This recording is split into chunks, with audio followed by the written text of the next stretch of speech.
Welcome to CAF Warbird Tube. We are glad to have you with us tonight. Episode 227.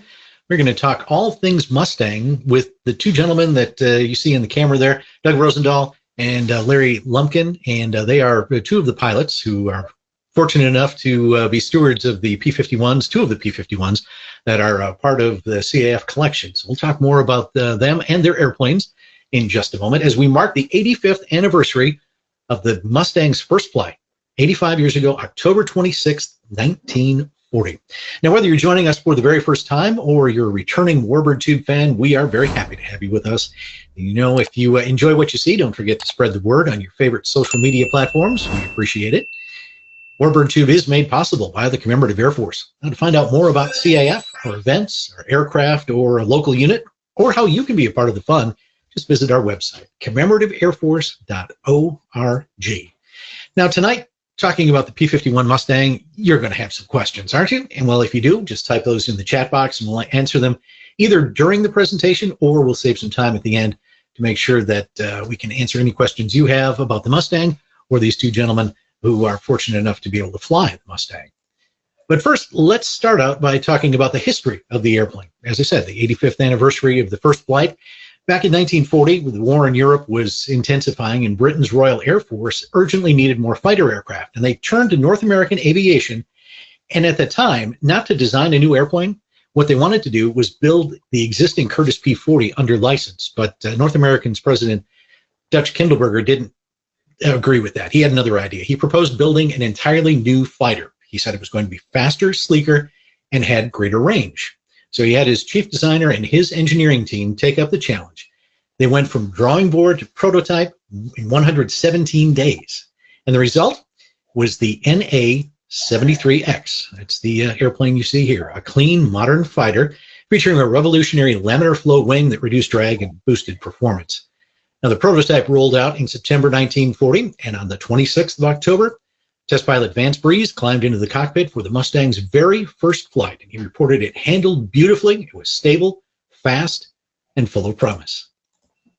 Early Mustangs, powered by the Allison V1710 engine, they were excellent at low altitude but struggled higher up, and the real breakthrough came, as all Mustang fans know, when British engineers fitted the airframe with the Rolls-Royce Merlin engine, also the Packard-built Merlin in the States, transforming the Mustang into a very high-altitude thoroughbred. Now, the marriage of that American design and the British power plant produced the P-51 Mustang, made it fast, agile, and with the range to escort bombers all the way to Berlin and back. Now, by the end of the war, P-51 Mustang had become one of the most iconic fighters in aviation history, proving that bold ideas, quick engineering, and international collaboration could reshape the skies. The P-51 Mustang, and depending on who you talk to, it is their favorite aircraft of World War II, and for tonight, it is our favorite aircraft. And remember, by the end of the war, Mustang had become one of the most iconic fighters in aviation history. So with that, let's turn things over to our guests. We're going to start, Doug Rozendaal. Doug, glad to have you with us. You get to fly the red-tailed Mustang, the Tuskegee Airman. You've been doing that for quite a few years, but how did you find your way to this cockpit? Well, thanks for having me, Steve. It's great to be here. That's a pretty long story. You know, I grew up on a farm in Iowa, sitting on a tractor looking at airplanes. And had I told my teacher that my dream was to fly something like a P-51 Mustang or many of the other airplanes I've been blessed to fly, she would have told me to do good in math and science. And just like my daddy, I'd be a farmer. But, you know, I did. I learned to fly while I was in college. And, you know, that was at the end of the Vietnam War. There were all kinds of surplus Vietnam pilots coming home. There were no opportunities. So me being a professional pilot just didn't seem like it was in the cards. But I did get my private license, and I flew as a sales rep for several years. And then I bought my own business and didn't really have a lot of reason to fly. I was driving home from work one day, driving by the airport, and there was a DC-3 sitting at the airport. I slammed on the brakes, pulled into the airport, went to the restaurant, and met two guys that had brought that airplane to our town to haul FedEx packages. Well, I met them and flew with them along throwing freight, 7,000 pounds of freight up the hill every night, riding along just to, get to fly in a DC-3. And one of those gentlemen was a member of the CAF.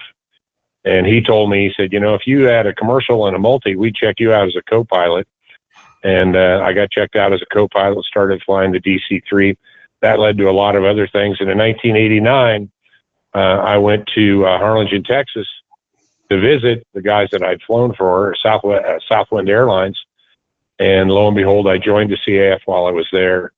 And, 20 years later, public school math here, but many years later, I had the opportunity to fly the airplane you see here in the picture, the P-51C Red Tail. And that's a short version of a long story. There you go. Larry Lumpkin, Lumpy, as his call sign is. How about you? How did you find your way to this beautiful aircraft? Well, I didn't get to start flying until I got out of the Air Force, and started flying in '78. I was working as a computer technician. Got a great job out of the Air Force doing that. And I was going to a school out in Los Angeles via United Airlines, and I stopped by the FBO. I just had this little longing ever since I was a little guy, to fly airplanes. I grew up in Southeast Arkansas watching the Stearmans doing all the crop dusting. And I just didn't have the opportunity. So I stopped by and asked the guy how much, what the books were. I bought the books. I took them along with me to the class in LA, and I come back and started flying lessons 6 weeks later. And I started in June of '78, and I started as an instructor the following May. Green as that airplane is right there. And the rest is history. I flew as a flight instructor for 3 years, then I flew as a corporate pilot until 1986, and I got hired by United Airlines and retired from there in 2018. During this time, there was a guy that wanted to have me come over and join him, talk about a club flying a L3B, which is nothing but an observer champ. Mm-hmm. And I was the only one that had a flight instructor rating, so that's why they wanted me to come over. Well, they were holding it over to hangar where the airplane was based, the Mustang. So long story short, we bought that airplane, we formed the club, and they say, hey, man, why don't you come over and help us start working on the airplane? And just, so I scrubbed floors and I scrubbed cowlings and I did all the little work. And that's how I got involved with the airplane in '94. Rock on till about 2000, Reggie approached me in an unorthodox way. Well, he said, I was at the hangar one work night on Wednesday night, and he says, hey, how about taking me for a ride in your 180? And I asked him, I said, why do you want to go riding in a 180, for God's sake? Well, I just want to see what yours is like, Well, he proceeded to give me a check ride unbeknownst to me, because by the time I had it cranked and was in the air, he was pulling mixtures. He was turning everything off. He was pulling stuff, pulling the flap handle when he didn't need to be and all that. So it was quite comical. But when we finally got back down on the ground and I shut the thing down, I said, I hope you enjoyed your ride, you ornery bastard. That's what I said. And he says, wait a minute, I want to talk to you. That's when he pitched flying the airplane, and quite the opportunity to do so. So that's how I got involved. I had no T6 time at the time, and that's when I would commute up to Minneapolis to sponsor the T6 up there. It was actually a Harvard, and that's how I built my T6 time to eventually fly the airplane. I soloed it in '03, and first time I'd ever flown it, I soloed it. So it was nerve-wracking and exciting at the same time, but it was a blast. Yeah. Well, and that's something that people often ask, is that how do you solo a Mustang, a single seat airplane? Even with a T6, you've got, instructor and student. So there's always someone there to back you up. But what is it like to do that the very first time you sit in that cockpit all by yourself. Well, and Rosie, you can answer this after my answer.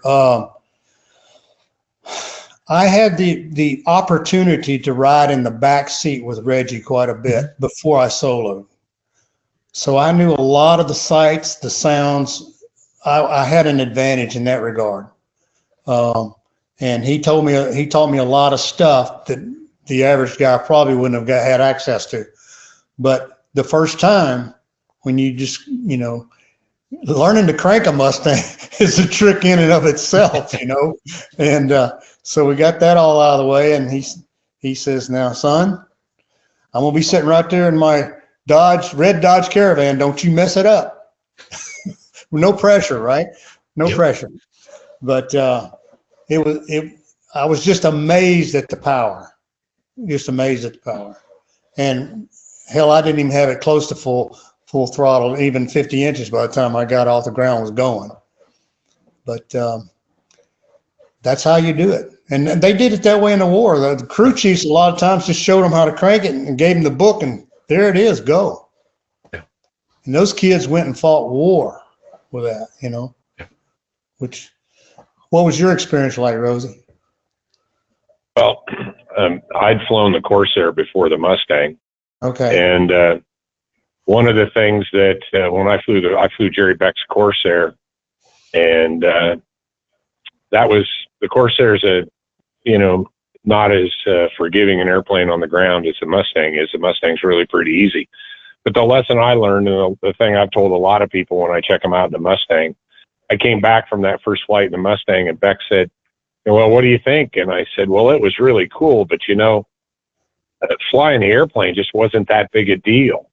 And Beck said these words, I've told a lot of pilots these same words: "Well, if it was a big deal, you shouldn't be here." And by the time you've spent the amount of time that you should have, in a T6 out in the air show business and hanging out with other Mustang pilots, the Mustang is not at all a hard airplane to fly. It's an intimidating airplane, but it's an incredibly easy airplane to fly right up to that point where it's not.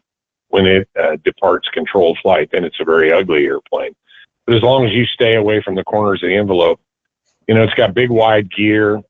The D model has excellent visibility. The C model, not so much. But again, if you're not accustomed to flying a blind airplane, you probably shouldn't be flying a World War II fighter. So I think it's all about the preparation. And then it's just about getting over the jitters or the nerves or whatever you want to call it. And usually once you start pushing forward on the throttle, that all goes away. And now you're flying an airplane, not thinking about that part of it. So it's not that difficult. It is an incredible honor, and it's terribly exciting when you get to do it, but it's not hard. Well, we've talked about the pilots. Now let's talk a little bit about the airplanes themselves. And Doug, we'll start with Redtail. This airplane has had a very interesting history to be on the air show circuit today. So, well, first of all, probably the only reason we have the airframe is because it never went overseas, because the C models that went overseas never came back. They pushed them in a ditch. They were, undesirable airplanes compared to the D model. So, they ran over them with a bulldozer or set them on fire or whatever they did and pushed the remains in a ditch and buried them. This airplane was a training bird. Again, it never went overseas.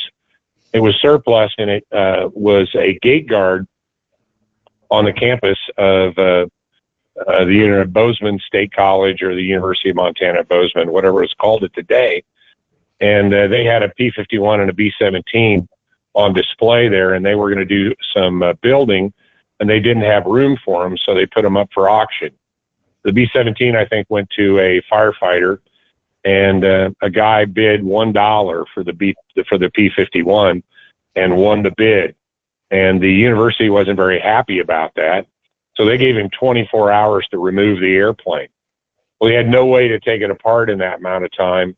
So he sawed the wings off just outboard the landing gear, set the tail wheel on a flatbed truck, and towed the airplane back to Billings. And they bolted the wings back on just with some metal plates and scabbed some sheet metal over the saw marks. And it was a gate guard at the Billings Airport for some period of time, probably, maybe 5 or 6 years, maybe. And they decided they didn't want it there anymore. So there's conflicting stories, but anyway, the airplane ended up at the CAF. But it wasn't really a restoration candidate because the wings were sawed off and there were no spar extrusions available. So it had kind of a hard life. It went through a hurricane in Brownsville. A lot of parts got scavenged off of it. Fortunately, there's not a lot of parts interestingly enough, there's not a lot of parts commonality between the B's and C's and the D's. They're quite a bit different airplanes. And so not everything got taken away. And in the late 80s, the Minnesota wing of the CAF was completing a restoration on Miss Mitchell, and they were looking for their next project. So they took the project on and moved it to Minnesota. And about that same time, somebody started extruding spars. They got a grant from the Minnesota Department of Transportation, and they sent the wings up to North Dakota to Bob Odegaard to be restored. And the original plan was that the wing was going to restore the fuselage, but the guys that had restored Miss Mitchell were getting up in years and didn't have the energy or the capability to do everything that needed to be done to the fuselage. So then the fuselage went to Tri-State, Jerry Beck's shop up in North Dakota as well. And we started the process. And the process was languishing and we were running out of fuel. And there was a guy at our airport who was not a member of the CAF, but named Don Hines. He had a laser tag business with some Marchettis. And the decision had been made to restore it as a red tail airplane because Miss Mitchell was a North Africa B-25 and it had been escorted. The original Miss Mitchell had been escorted by the Tuskegee Airmen. So the Minnesota wing made a decision to restore it in red tail colors. And Don Hines had been a Navy pilot and seen some things in his Navy career that he wasn't very proud of. And he was committed to making that happen. Don was a visionary leader and he contributed a lot of his own money and leveraged resources. And in short order, we had to fly an airplane. And 2001, I guess it was, Bob Odegaard did the test flight and then I flew it. So my first flight in the Mustang was the second flight on this airplane. And the rest is history, as they say. Certainly is. Lumpy, what about Gunfighter? That also has had a very long career in the CAF. It has. The airplane went overseas. It was built late in the war in March 45. It went overseas on a ship from Newark, New Jersey, went to Wormingford, England, home of the Mighty Eighth over there. But they were just getting it ready for battle and the war was over. So it was in country, but never saw battle. So it came back to the Newark Depot and went subsequently to Olmsted, Olmsted Field in Pennsylvania, close to Pittsburgh. And it served at a couple of, regular Army Air Corps bases. And then eventually when the Air Force came into effect, it served at several Air National Guard units, Cheyenne. In fact, it was at O'Hare for a short stint. It was in the Kentucky Air Guard, but most of its time was in Cheyenne. It was surplused in 57. It went on the civilian market and had various owners, and I do not have a history of who owned it at that time, but we got it in 77. That's when Reggie and another gentleman were instrumental in getting it donated to the CAF. And the CAF has operated ever since. Tell us a little bit about Reg. Long stories, right, Dougie? Everybody laughs when we say, tell us about Reg. you could not spend the whole night and get all the story about Reg, but he's a very dynamic individual, very patriotic, had dreamed of flying a Mustang for years and finally got the opportunity through this airplane with the CAF. He flew it solely until 2003 when I soloed it, and we flew it together until 2007 when he retired. He was a brigadier general in the Air Force, commander. He really had a lot of respect from his men that worked for him, because he took good care of them, and they respect him a lot for that. So he even started as an enlisted guy. Yep. So he was an interesting individual, could fly the hell out of the airplane, and he flew some maneuvers that it took Bob Hoover to convince him. When he's doing rolls on takeoff, Hoover convinced him that's not such a good idea, finally. But he used to do that. There's a guy that lives here at Leeward Air Ranch that knew him well, watched him do it several times, Norm Lewis, who owned a Mustang. And but anyway, he was quite the character. And his roll on takeoff was against the torque. And I asked him one time, why do you do that? And he said, because I can. That's Reggie. But anyway, he very patriotic man, and was very passionate about the Mustang. Very good. And, Go ahead. And people still ask me to this day, how's Reggie doing? To this day. Yeah. I'm sure he was a legend on the airshow circuit for many years. Many years. Character to boot. Yeah.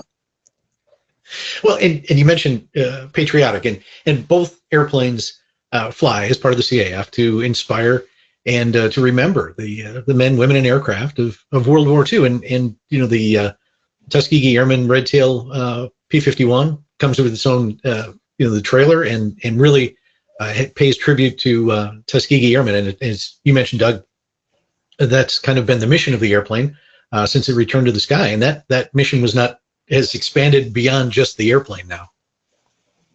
Well, that's right. Don Hines, again, Don had this vision that the airplane would be a part of an educational program. And I've said for years that the mission of the airplanes in the CAF is they are a tool to tell a story. And, one of the missions of the CAF is to honor the greatest generation. And I believe the greatest way we can honor them is by making sure their sacrifice was not in vain. And so that means we've got to carry these stories forward. The flight instructor handbook says the definition of learning is a change of behavior as a result of experience. And so we need to figure out ways to create experiences that will cause people to want to dig in and learn more about what the airplanes and the men and women who built them and maintained and flew them, what they did to contribute to, and why we live free in America today. So sadly, one of the dark chapters in the Mustang history is in 2004. It suffered a catastrophic engine failure, and Don Hines was killed in the airplane, and I became the squadron leader. And so I set out to figure out a way to create an experience, and we built a trailer there that you saw in the previous slide, raised the money, and created a 180-degree immersive experiential theater that tells the story of the Tuskegee Airmen, and now we've expanded it also to tell the story of the Wasp, who also flew a lot of women flew Mustangs. And so the airplane and the trailer travel all across America together, and we take it to schools and museums and air shows, and put people in this trailer where it's an immersive 180-degree screen with impressive sound, and it tells a story of how the Tuskegee Airmen overcome obstacles to fly and fight for a country that didn't want their service. And so that's rewarding work, and our exhibit's been on the road now for 14 years, and we put in excess of about 500,000 people through that exhibit, sharing that story. So it's just been incredibly, again, rewarding to have that be a part of what we do at the CAF. Tell us a little bit about this picture that we're looking at. So I think it's the Alabama Guard is the 332nd. They are a legacy Tuskegee squadron. And so twice now I've had the opportunity. One of their aircraft is painted in historic colors. It's gone now because they've transitioned to F-35s. But one of their airplanes was painted in red tail colors. And a few times over the last several years, we've flown together for pictures and at air shows. And again, to make that connection between the past and the present, using these airplanes as a tool to tell that story. Today, the Guard flies F-35s, and they actually have an F-35 with a red tail paint scheme on it as well. And we've got to fly with that airplane together. And then another legacy Tuskegee squadron is the 302nd, which is an F-22 squadron in Alaska. And former colonel of the commander of that squadron, Kevin Sutterfield, he flies the red tail with us as well. I was just going to say, you've had the opportunity to fly some of the original Tuskegee Airmen in this airplane as well. Yep, several of them, most noticeably Charles McGee several times.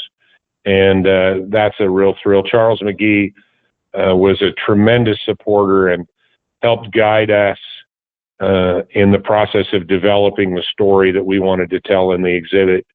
And, he passed away here at 103 a few years ago. But Charles was a great man, a great American, a great patriot, great friend, and certainly one of the biggest supporters of the Rise Above Squadron that we have ever had. And Larry, you share similar experiences with the living history flights. Are there any that really stand out to you during your flying career? Yes, sir. Bill Davis in New Century. He was a World War II ace, hell of a fine gentleman. And I know Rosie, you knew him, and he was funny. He was witty. And he told us stories that, kind of shook his soul because he had a guy down. He had shot him down, and they had been told, do not leave an airplane, intact if you can take it out. Well, the guy kept standing inside the airplane waving at him, and he took it out, and that had bothered him for years. But just those kind of stories. I had a guy down in New Orleans, Steve Anian, 93 years old, and little bitty guy. And I said, Steve, I'm going to give you a ride today. He says, oh, that's awesome. I said, now, you need any help? He got right up in that airplane, got in the back seat, asked where his stick was at. I says, I'm sorry, I don't have one. If I had one, you could sure have it. But we went up and flew, and I says, hey, you want to do a roll? He says, absolutely. So we did a roll to the left, and I said, you want to do another? Yes, sir. Did another to the right. Just a wonderful human being. He wrote their squadron newsletter, very active in that. It's just experiences like that you just cannot relive. I mean, it's awesome. You can't believe it. Reggie did tell me, he said, young man, he says, you're going to meet people that you would have never met had you not flown this airplane. And, the likes of, Bob Hoover and Bud Anderson, and, it's just amazing. And Doug Rozendaal, for Christ's sake. There you go. This is Jeff and I back quite a few years now. Yeah. We were down in, see, where were we at? We were in Dallas, Texas, not at the CF headquarters, but this is by Scott Slocum, this picture. And he said, I want to get a crew picture of you guys. And we were still the only two flying at that time. Yep. And we've been flying together. I guess he came on, Rosie, we checked him out in 09, was it? Like that? I think. That sounds right. I flew it from when the red tail was down after the accident. I flew until maybe after he came on a little bit. So probably from 05, I started flying it maybe, and flew it until 09, I think. So right in that time frame. Yeah. But anyway, Jeff's he's gonna be the new aircraft coordinator now that I'm gonna step aside here this year. So at any rate, the airplane has given, I would really like to know myself, how many people have ridden in that airframe as riders? I'm guessing easily 5,000 people. Easily. Sure. I know I've given well over 2,000 rides in it in my time. But Reggie gave rides, I mean, good Lord, thousands of them. But at any rate, that's how we've really maintained the airplane. Mm-hmm. We've kept it in great shape, and we keep the revenues up in order to keep it flying and keep it on the top of its game as well. But it's been extremely rewarding, the people that appreciate being able to ride in a piece of history. And there again at New Century, I can remember this one lady. This was back when we could still legally do acrobatics on the rides.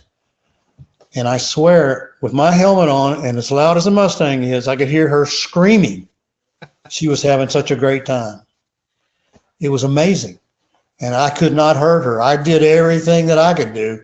I could not hurt her whatsoever. So that's what's really rewarding about sharing the airplane and a piece of history. And we also get to take people that have families, children and grandchildren of people that flew these things, which is really neat. And, you can just see them, tears coming down their eyes when they start getting in the airplane. That's what it's all about right there. Certainly is. I was in an air show one time, and someone introduced me to this woman who was the cousin of a Tuskegee airman, and he was killed in Europe during the war. And very petite little woman. And so we were talking, and she was asking questions about the airplane, and I said, "Come with me."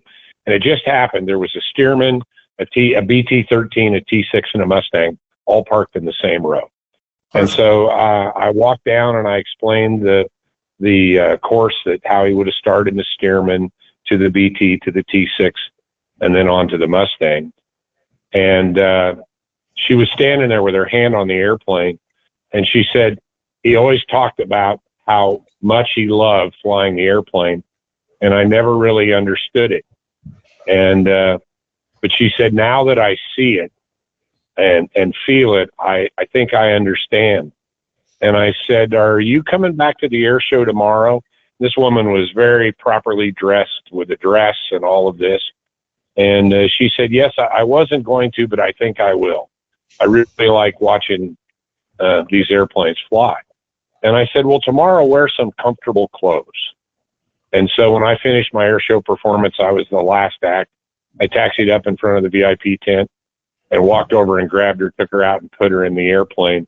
And again, here's this prim and proper 75-year-old woman who just, perfectly dressed and hair and everything. And I put her in the airplane and fired it up, and she was pretty quiet.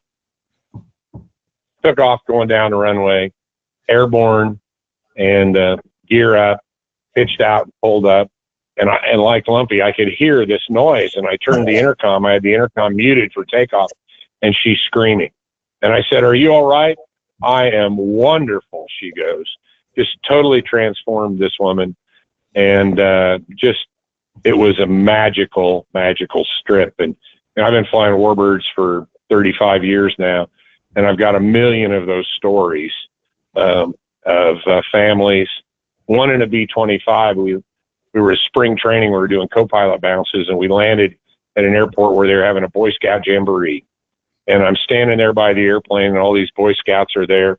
and this guy comes running across the ramp, and he's dragging an arm. It's obvious that he's had a stroke. And he comes up to me and he said, "You flew over my house. I heard you. I had to come see the 25. And I said, "Did you fly these, sir?" "Yes, I did." And pretty soon up behind him comes this little short, round woman, and she's standing there. And I said, "Well, come with me. I'll help you get up in the airplane." So we get him up in the airplane, and he's in the co-pilot seat. And he said, you know, again, one arm is really not doing much of anything. He said, "I can fly this thing." And he's just going on and on. And I noticed that behind me, this woman's crying. And she said, and I turned and I said, "Ma'am, are you all right?" And she said, "No, I'm wonderful. He had a stroke 6 weeks ago and hasn't said 10 words. And here he was just exploding. You know, that's just what it took to wake him up. And, you know, again, in the 35 plus years that I've been flying these old airplanes, it's been an incredibly rewarding experience. Incredible story. One of the things that I know our audience is going to ask, and I'm just going to preemptively ask the question, and that is, what's the difference between flying the C model and the D model? All I know is when I finally got to fly the Red Tail, and I was ferrying it, I think, from Dayton back up to Minneapolis. And Paul Stoikov was kind of, you know, showing me around. So I started taxiing out and I instinctively was going to put my head out, like Rosie said, to see around. And I go, "Funk," and I go, "Funk." You couldn't do this in that at all. And you really, really have to really watch taxiing more than anything. And you have to really, that's why and Rosie, you can address this better than me, but having not flown the Red Tail a lot, it was really exaggerated to me after flying the D model so much that you know, how blind you are in that airplane versus the D model, especially on base. And you want to do a nice tight base so you could see all the way until you got rounded out to land the airplane. Go ahead, Rosie. If you do a straight in approach in a C model on speed, you can see no part of the airport. Right. I mean, the whole runway's gone, so you just avoid straight in it. I was landing one time at St. Louis, Lambert Field, and, you know, couldn't see the airport, but there was a DC-9 next to me, and I knew he was landing on the left and I was landing on the right. So I just hung off his wing until I got down to about 200 feet, and then I made a big S-turn so I could find the end of the runway. But taxiing the C model, it takes twice as much S-turn to see. It's really the most difficult. I like the C model or the B model both better in the air. They're less draggy. Probably 2 inches difference in manifold pressure to go the same. That's a lot. It's a lighter airplane. It's got a little less structure in it. You know, and if the old standard rule to an airplane, if you throw it up in the air and it comes down, it's too heavy to put in an airplane. And so, you know, just a few 100 pounds lighter weight. And I would guess that the C model is probably 500 or 600 pounds lighter than most D models. That's a big difference. Yeah, but on the ground, it's not fun. The mechanism of the canopy, you know, North American builds these really, really well-designed, robust airplanes that are simple. And the canopy in the C model is just a mess. It's got a million parts, and they're all these little tiny parts and bushings and bearings, and they wear. So the canopy in the C model is, as far as I'm concerned, its main drawback. The gear system's quite a bit different. It functions the same, but the way it operates is quite a bit different, and it's not as robust as the D model. But you know, my favorite airplane is whichever one I'm sitting in. So you know, but I've got a lot of time in the C model, and I've come to like it and appreciate it. You mentioned, Lumpy, you mentioned Paul Stoikov, and for those who don't know Paul, he's relatively tall. I mean, he's over 6 foot. He's a big man. He is. And I know that was one of the things that was kind of a knock on the the C model canopy is that the way it's rigid on the sides and the top comes down. Taller pilots really had a hard time flying the airplanes. How did you manage to jam Paul in there? Well, Not very well. Yeah. I think the good thing about North American and their design is you can extend the pedals way down and allow the pilot to slouch, if you will, quite a bit. But getting in there had to be a chore for him, and I know from his trunk to his head was a lot longer than I was, and I was bumping my head. I bet he was really tight, huh, Rosie? Yeah. Well, my head bumps on the cowling in the C model, and we've got a very thin seat cushion for that. And if you put a parachute on top of it, it's got to be a backpack parachute. You can't use a seat pack because for several reasons. But originally it had a seat pack, but that's a different story. The C model's a much tighter cockpit, and you sit about 6 inches lower. And the design of the panel, if you look here, you can see the panel of the D model is narrow at the top, and you can see the panel of the C model is wide. Well, those corners of that panel are where you want to look to see when you're taxiing. So it's not just that you're sitting lower and you can't put your head out. The instrument panel's in the way when you're taxiing as well. So the ergonomics of the D are far superior, no doubt about it. But even some of the pilots in World War II mentioned that as a fighter, they preferred the C model because it was lighter and faster. Same armament on both? No, the C model had 4 guns and the D model had 6, but they had the same amount of ammunition. Interestingly enough, in the D model, 1 gun had a full bay and then 2 guns shared a bay. So initially in your first application of gunfire, you had 6 guns ablazing, and then when the outboards ran out, you only had 2. Where the C model and the B model, you had 4 guns the whole time. But the way they put the ribs in the wings in the D model meant they had to cock the guns just a little bit on an angle, so they were a little bit prone to jamming. They moved the stringers. Some people will tell you the D model's got a different airfoil. It doesn't. They just moved the stringers to make a little more room so they could mount the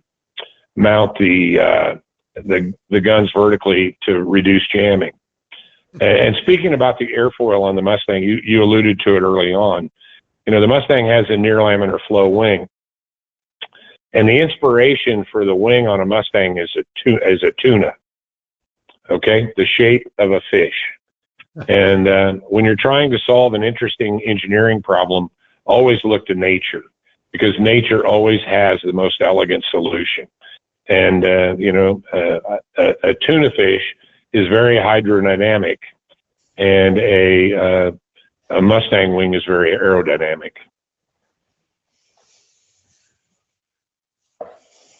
Now, I know you've both flown other fighters in different applications. What are some of the things that make the Mustang stand out over, say, a Corsair, or vice versa, Corsair over a Mustang? Well, Rosie's flown the Corsair a lot more than me. All I did was get checked out in it, so he can address the Corsair. The Corsair is elegant in its complexity, and the Mustang is elegant in its simplicity. And both are elegant. The Mustang is a more forgiving airplane on the ground. The Mustang, especially the D model, has better visibility. The Corsair is more forgiving in the air. One of the things I've said over the years is a Corsair will humiliate you on the ground, and a Mustang will kill you in the air. Because the Mustang's the Corsair has a 23012 airfoil, which is same as a Bonanza or a Taylorcraft or an RV, a really, really nice wing that's pretty forgiving.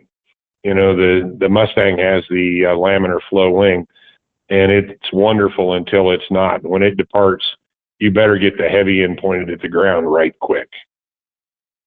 One thing I noticed when flying the Corsair, what little time I flew it. And I had already flown the Sea Fury, so I was already used to the long snout out in front of you. It looks like 2 miles of cowling between you and the prop.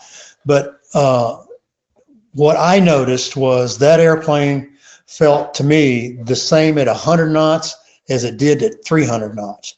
It had the controls, the boosted controls, and man, it flew so sweet. Whereas the Mustang, the faster you flew it, the heavier it got. And that's, to me, that I was just amazed at that quality of the Corsair versus the Mustang. Now the Sea Fury is a different cat yet. It was a going SOB, man. As Stu Dawson, who was giving me the ground school, he says, Larry, he says, that thing ain't no Mustang now. He says, when it takes off, you better be getting that gear up because you're going to go right through it. But it was a fun airplane to fly too. It was really a gas. One of the things I find absolutely interesting with the both of you is that not only do you fly Mustangs, high performance aircraft, but you also fly DC-3s, C-47s. Now, Doug, I know you kind of were a freight pilot for a while, but Lumpy, what brought you from Gunfighter to getting a DC-3 type rating? One word or one name, Jordan Brown. No, seriously, I talked to Rosie several years about flying a DC-3 and C-47, but Jordan's the one with the pathway that allowed me to get there. And we used his airplane and his Beech 18 to train for it. And Rosie gave me the check ride. And it was just something I'd always wanted to do because of the military and the airline heritage with that airplane. I mean, good Lord. Think of the heritage. I mean, all the way with the airlines, being an airline guy, and the respect of the military portion of it, that's why it meant so much to me. And the DC-3 was, that was my first job in aviation, and that's really what opened the door to all of the wonderful things that I've been able to do in Warbirds. And since, again, going on next year will be 40 years. What's the in your mind? What's this most standout characteristic of the Mustang? If you had to put one thing on the top of the list, what would it be?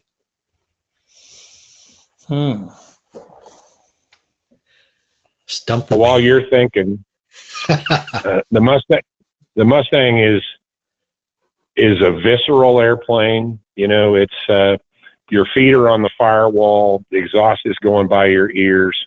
The control harmony is incredible. It does get heavy with speed. That's both a detriment and a benefit because you don't have to look at the airspeed indicator. All you got to do is move the stick and you know how fast you're going. And so the very visceral airplane. The Corsair is a much more civilized airplane. And every airplane's got its own little personality. The P-40 is one of my favorites. I love flying the P-40, partly because I fly in air shows and it's got a much more forgiving wing on it, not nearly the performance, but a much better turning airplane. One thing people forget about the Mustang, it's not a fighter, it's a pursuit airplane, okay? It doesn't turn that well, okay? It was designed to chase away, to follow the bombers and chase away the bad guys. And, there's a lot better fighters out there from a dogfighting perspective than a Mustang. And the last thing I would say in that regard is how you fly the Mustang has everything to do with how it performs. If you load it up and keep it loaded up, all your energy's gone. If you're flying a Mustang, you need to load it up aggressively for a very short period of time, get the airplane going a different direction, and then unload it and let it run. Because that laminar flow wing, when you put G's on it, creates a lot of drag. In answer to your question for me, Steve, I know when I fly the P-51 that I am flying the iconic airplane that helped us win the war.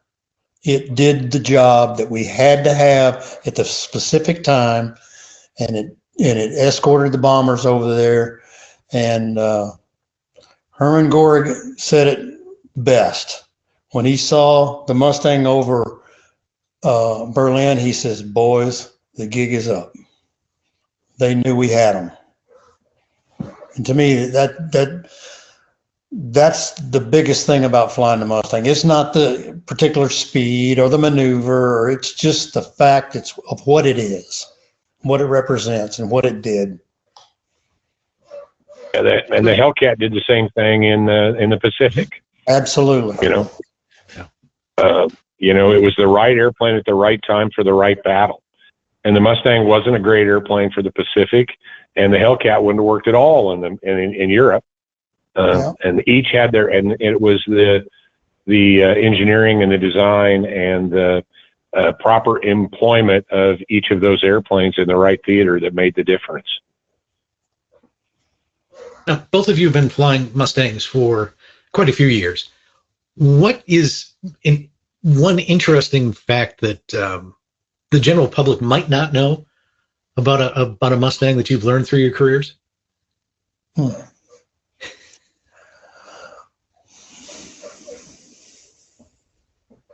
That's an interesting question. It is. Yeah. It is. People are fairly, I will say, people are fairly educated on the Mustang because of its notoriety. Yeah. There are some people that have no clue what they're saying when they say, and we all experienced that at the air show as well. But they are pretty darn educated on this airplane. And I have had people teach me stuff, at an event that I was not aware of, which is awesome. We're always learning, and we strive to learn as much as we could. But I don't know personally of something that would not be known, basically. Okay. A lot of people started getting into the Meredith effect of the scoop, and and it's cool that they're talking about that kind of stuff. And that's what, they developed, and they had issues with the wind tunnels, and they figured it out. They had to get the scoop a little lower away from the fuselage. So, but, and that's some of the demo when I do a ride. If it's a pilot, generally, if it's a pilot, I show them a stall. Okay. And I says, you're gonna hear just before this airplane breaks, you're gonna hear a roar right under your butt, and it's gonna be the turbulence in that scoop. Wow. And and I can almost duplicate it. Ooh, and there it is. I said, there it is, and it's about to break, and it does. But like Rosie said, as long as you treat this thing with respect, you got it coordinated, it just breaks forward. And you don't even have to add power. You just stick the nose on and you say, that's how docile the Mustang is. That's what a great machine North American developed. So maybe for me it is, I kind of have a love-hate relationship with Merlin. The Allison's got a third as many parts as the Merlin, and if the Allison had a 2-stage blower on it, it would make just as much power as the Merlin. The Merlin is unnecessarily complicated. They did the best they could with what they knew at the time, but it's an expensive airplane. It's an expensive engine to maintain. It's a high maintenance engine. It's a lot of people say if a Mustang had a 2800 on it, it'd be a perfect airplane. If I got to fly across the Northeast, the rocks and trees of Pennsylvania, I would much prefer to do it in the Corsair with a 2800 as a Mustang with a Merlin. Maybe people just, the Merlin has this great reputation, and, for its time, the power to weight and the power to displacement and the power to drag because of the water cooling was incredible. But the Merlin's not my favorite engine. Well, the Merlin, I will also say this in defense of the Merlin, it will keep on making power when it's very sick. It will continue to make power when it's very sick. And I think Connie had a whole bank go out on her up at Oshkosh on a flight, and brought it back on half of, one bank. But I have been so fortunate, but I think it's because we watch the airplane like hawks that I've been very lucky in the airplane.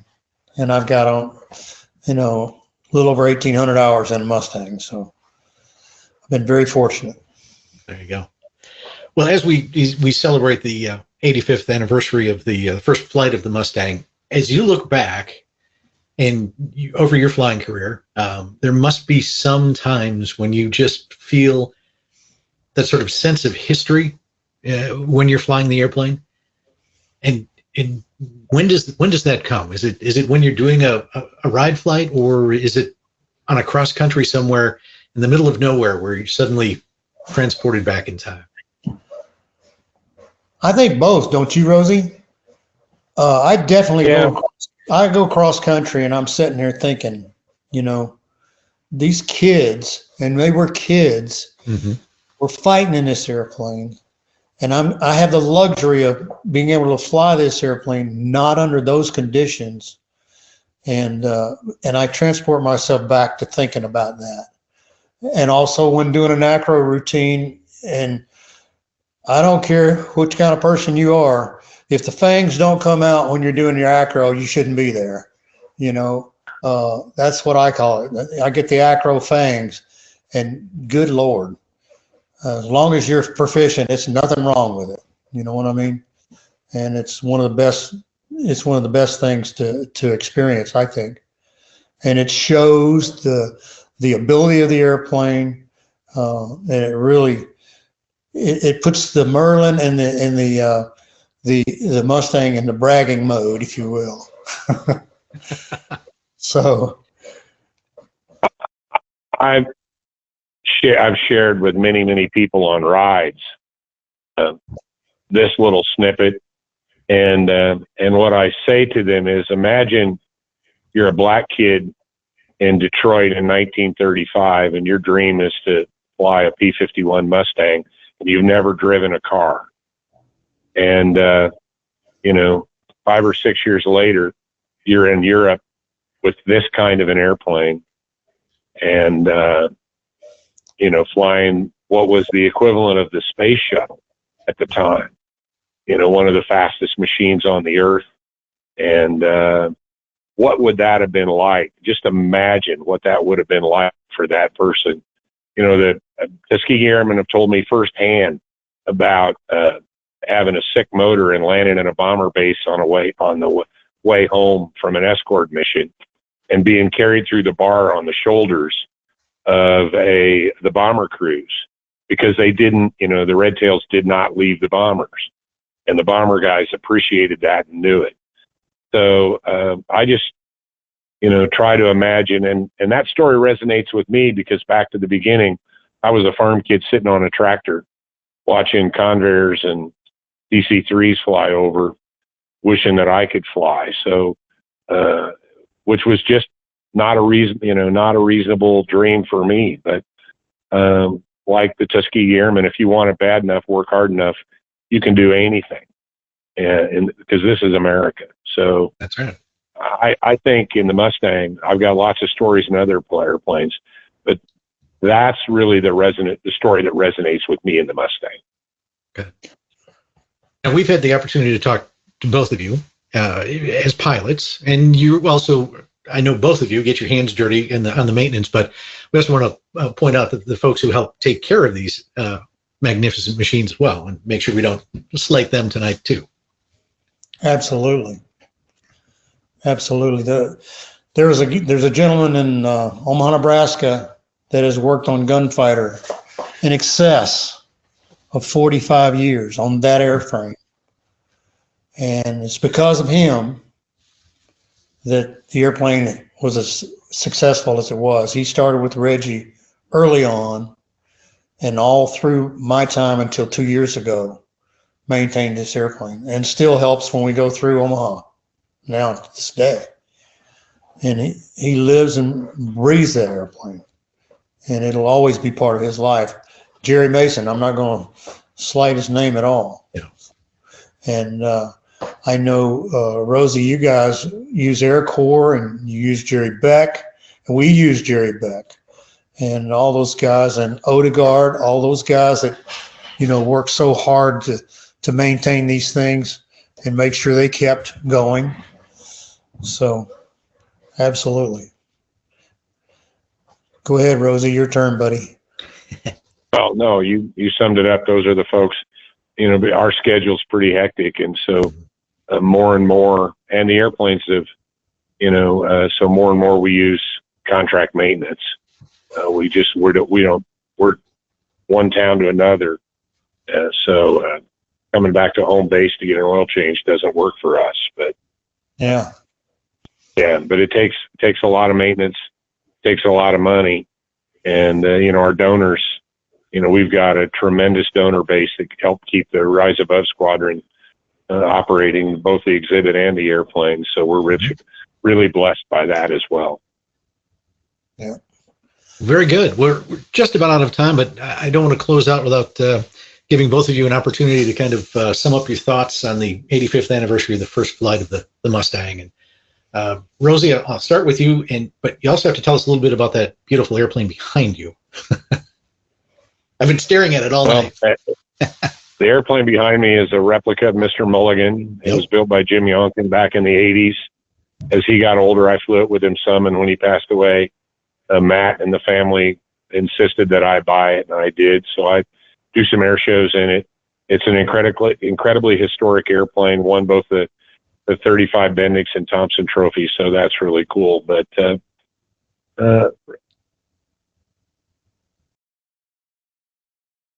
more than the Mustang, the Mustang really is, at the end of the day, it's a tool used to tell a story. It's an inanimate object. It has a lot of personality, but it's still an inanimate object. What I think is incredible is, the Warbird community, and for me specifically, I've flown for lots of different museums and private collectors, but the story of the CAF and how we've been able as an organization to preserve these airplanes and keep them alive. And I'm so impressed. When I started flying Warbirds 35 years ago, Warbird was a freighter with a paint job. And 35 years ago, the freighters weren't very good airplanes. And there were some Warbirds out there that weren't. And the quality of the maintenance and the restorations and both the general Warbird industry and especially the CAF fleet has come so far in my career in the CAF. And I'm really incredibly proud, and I'm proud that the CAF is able to operate 3 Mustangs, and it's rewarding work. I'll have to echo the same thing. Been very privileged to be a part of the CAF, and I have seen how we have grown, not only in maintaining the airplanes better, presenting them better, but we have really worked hard to make it a safer environment. Rosie had a big part of that. But we all have. We all have to be a part of that to make it an overall safe organization. And we've gotten to where we can talk to each other. And Rosie and I, a lot of us have an open book, say, if you don't like something you don't see, come tell me. Yeah. We'll talk about it over beer, but please come tell me. And that's what it's all about, is keeping everybody safe, maintaining the airplanes and preserving them, not tearing them up. Very good. Doug, Larry, thank you very much for being here tonight on this special episode as we look back at the first flight of the Mustang back in 1940. And to those of you joining us in the audience, thank you for being here tonight. As always, we'd love to hear your thoughts on tonight's episode or any ideas you might have for a future topic. Just feel free to drop us a line at media@cafhq.org. And if you liked what you saw tonight, please share it across your social media platforms. And remember, if you subscribe on YouTube, click that bell icon. You'll get notifications when our new episodes are posted. Again, thank you for joining us tonight. I'm Steve Buss for the Commemorative Air Force. Have a great night.